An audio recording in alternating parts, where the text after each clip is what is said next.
is built on nothing less than Jesus' blood and righteousness. I dare not trust the sweetest frame, but wholly lean on Jesus' name. On Christ the solid rock I stand, all other ground is sinking sand. All other ground is sinking sand.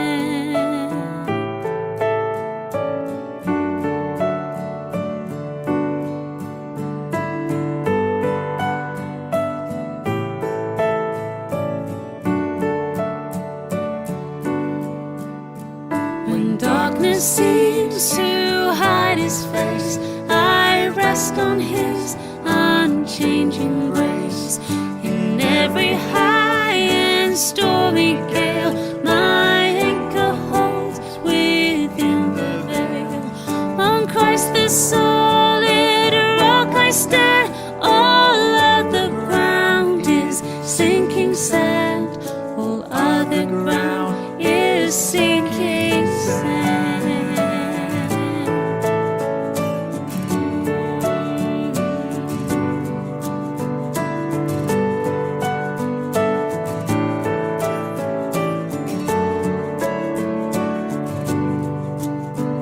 His oath, his covenant, his blood support me in the whelming flood.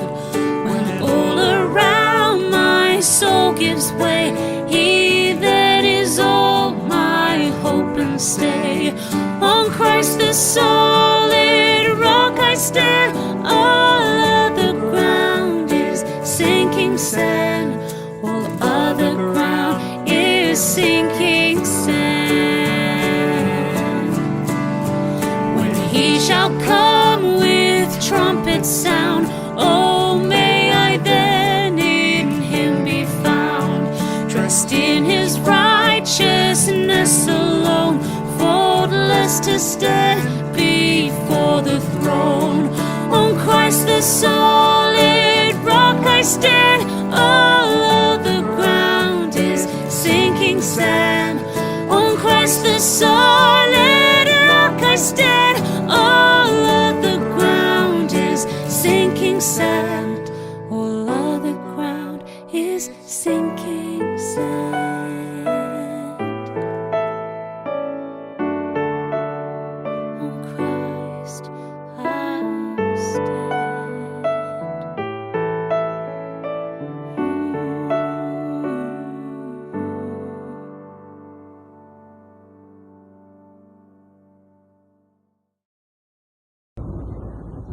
Good morning mga kapatid. Ayan po, andirito po tayo ngayon sa Union Theological Seminary at andito po ang isa sa pinakamatagal na simbahan, no? Ayan, ang Salakot Chapel dito sa Union Theological Seminary. Pakarami pong puno. Good morning po. Good morning po sa inyong lahat. At nandito po tayo ulit ngayon sa ating prayer covenant. At mas pinili ko po na ipakita sa inyo or maging background ng ating seminary school ng United Methodist Church, isa sa eskwelahan na pinanggagalingan ng ating mga pastor. Ayan, good morning po sa ating prayer covenant. Andirito po tayo ngayon sa ating pagsasama-sama upang ipanalangin ang ating mga kapatid at patuloy na paalalahanan ng ating mahal na Panginoon, no? At andirito po tayo ngayong araw ng Huwebes para pagsalusaluhan ang tinapay ng buhay na patuloy na pinapaalala sa atin ng Panginoon ang kahalagahan ng pag-una sa Kanya at ang ating panalangin na Siya ang maghari sa ating buhay. Magandang umaga po muli at napakaganda po ng ating text sa araw na ito. Sabi po dito mga kapatid sa Proverbs 31:10-31 at in Tagalog Kawikaan 31:10-31. Ito po ang sinasabi. Napakaganda po nito. Kaya yung mga kababaihan po dyan, patuloy pong ginagamit kayo ng Panginoon upang maging halimbawa, no, sa bawat isa. At ang ating pamumuhay bilang isang Kristiyano. Sabi po dito sa Kawikaan 31:10-31, mahirap makakita ng mabuting asawa. Higit sa mamahaling alahas ang kanyang halaga. Lubos ang tiwala ng kanyang asawa at sagdanang pakinabang ang makakamit niya. Pinaglilingkuran niya ang asawa habang sila'y nabubuhay. Pawang kabutihan ang ginagawa at di kasamaan. Wala siyang tigil sa paggawa. Hindi na halos nagpapahinga. Humahabi ng kanyang telang lino at lana. Tulad ng isang barkong puno ng kalakal, siya ay nag-uuwi ng pagkain mula sa malayong lugar. Bago pa sumikat ang araw, ay inihahanda na niya ang pagkain ng buo niyang sambahayan, pati na ang gawain ng mga katulong sa bahay. Mataman niya tinitingnan ang bukid bago siya magbayad. Ang kanyang naiipok ay ipinagtatanim ng ubas. Gayunmay, naiingatan ang kamay at katawan upang matupad ang lahat ng kanyang tungkulin sa araw-araw. Sa kanyang mahalaga ang bawat ginagawa. Hanggang hating gabi, makikita siyang nagtsatsaga. Siya'y gumagawa ng mga sinulid at humahabi ng sariling damit. Matulungin siya sa mahirap at sa nangangailangan. Bukas ang kanyang palad. Hindi siya nag-aalala, dumating man ang tag-ginaw, pagkat ang sambahayan niya'y may makapal na kasuotan. Gumagawa siya ng makakapal na sapin at higaan at damit na pinong lino ang sinusuot niya. Ang kanyang asawa'y kilala sa lipunan at nahahanay sa mga pangunahing mayayaman. Gumagawa rin siya ng ibang kasuotan at ipinagbibili sa mga ngalakal. Marangal at kapita-pitaga ng kanyang kaanyuan at wala siyang pangamba sa bukas na darating. Ang mga salita niya ay puspos ng karunungan at ang turo niya ay pawang katapatan. No? Sinusubaybayan niyang mabuti ang kanyang sambahayan at hindi tumitigil sa paggawa araw-araw. Iginagalang siya ng kanyang mga anak at pinupuri ng kanyang kabiyak.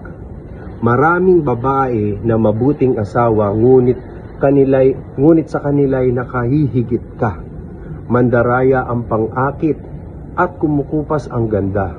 Ngunit ang babaeng gumagalang at sumusunod kay Yahweh ay pararangalan. Ibigay sa kanya ang lahat ng parangal, karapat-dapat siyang papuri ng bayan. Amen. Tayo po'y pagpalain sa pagbasa ng banal na kasulatan. Mga kapatid, ito pong ating binasa ay nagpapakita o nagpapaliwanag ng isang katangian, no, ng isang virtuous woman, no? At nagbibigay ito ng mga several keys na ating matututunan sa araw na ito. Mga kapatid, ano ba yung mga katangian ng isang babae na gustong iparating sa atin ng Panginoon, na gusto ng Panginoon maging halintulad natin? Ang isang babae o ang isang asawa, ang isang nanay, no? First, the value and worth. A virtuous woman is described as being more precious than rubies, no? Highlighting the importance of character over material wealth. Mga kapatid, makikita natin yung halaga o yung kagandahan, yung mabuting puso ng isang babae na wala siyang ibang inisip kundi unahin ang kanyang pamilya, ang isang magulang, isang nanay na walang ibang inisip kundi ibigay sa kanyang pamilya, sa kanyang sambahayan ang kanilang pangangailangan, no? Kung paano siya maging more precious than rubies. Mga kapatid, napakabuti ng example ng ating mahal na Panginoon sa isang babae na ito, na tayo ay maging halimbawa natin ang isang babae kung paano natin pangalagaan ang ating mga pamilya, kung paano natin mahalin ang ating mga kamag-anak, ang ating buong sambahayan. Pangalawa, mga kapatid, nagpapakita itong halimbawa ng trustworthiness, no? She is trustworthy and supports her husband, emphasizing the significance of loyalty and partnership in relationship, no? Mga kapatid, trustworthiness. Alam niyo, mga kapatid, naalala ko tuloy yung aking lola, no? Yung lola ko talagang lagi ko yan mapagkakatiwalaan. Every time nagigising ako ng umaga, nung grade 2 ako, dyan sa may Villamor Air Base, sa may Villamor Air Base Elementary School, no, every morning, nilututuan ako niya ng pagkain. At one time nga, napagalitan patuloy ako ng aking lolo dahil sa imbis na kainin ko yung hinanda niyang pagkain, abay nagreklamo pa ako dahil sa maaga pa, tinatamad pa akong kumain, no? At gusto ko pumasok na kagad. Sabi ng lolo ko, hindi ka pa nga nagpapasalamat. And then I realized na ang lola ko ay isang napakabuting babae, mapagkakatiwalaan sa kanyang mga apo. Kaya ako ay lumaki sa aking lola noong mga elementary days ko, no? At pangalawa, diligence and hard work, no? The passage illustrates her industrious nature as she managed her household and engaged in business, showcase the value of hard work and resourcefulness.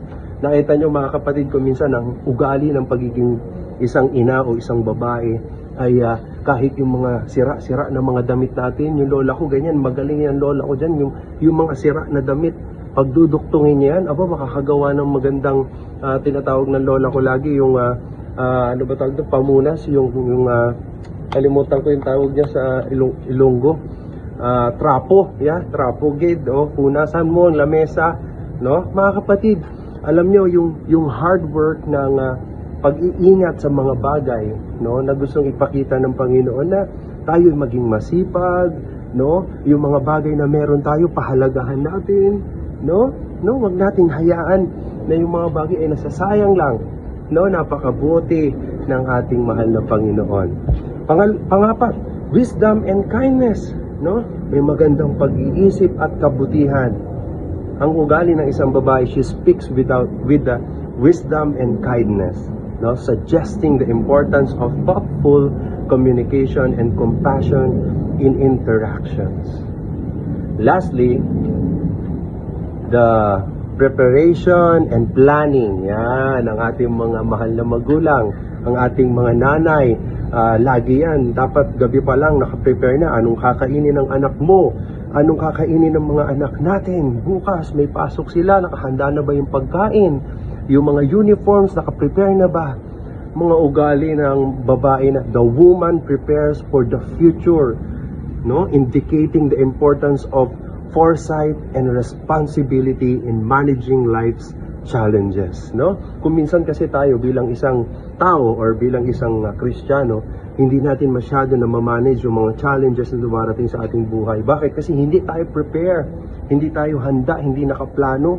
Pero katulad ng isang babae na ito, isang halimbawa na kung saan tinuturuan niya tayo na maging prepare sa lahat ng bagay at magplano sa mga darating na panahon, no? Mga kapatid, alam nyo, isang napakagandang halimbawa ng isang babae na kung saan tayo ay pinapaalalahanan na kung minsan nakakalimutan natin mag-prepare sa ating buhay kaya nagkakawindang-windang, no? Preparation and planning. And lastly, ang gusto niya po ipakita dito is fear of the Lord.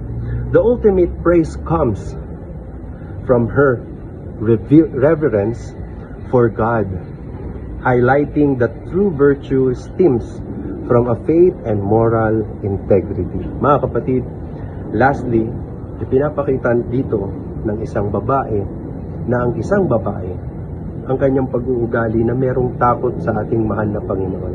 Mga kapatid, nawa maisabuhay natin ang pag-uugali na gustong ipakita ng Panginoon na halimbawa sa buhay ng isang nanay, ng isang asawa, ng isang babae, kung paano siya magplano, kung paano siya mag-prepare, kung paano siya maging hard work, paano siya nagiging mabuti sa ating sambahayan, kung paano niya ipinapakita or binibigay ang kanyang wisdom, yung trustworthiness niya sa atin, yung value and work ng babae na ito, mga kapatid. Sana maging halimbawa ito, no, sa ating buhay na maging tulad tayo ng isang babae at magkaroon tayo ng takot sa ating mahal na Panginoon. The fear of the Lord is the beginning of wisdom. Tayo po'y pagpalain sa ngalan ng Ama, ng Anak, at banal na Espiritu. Amen.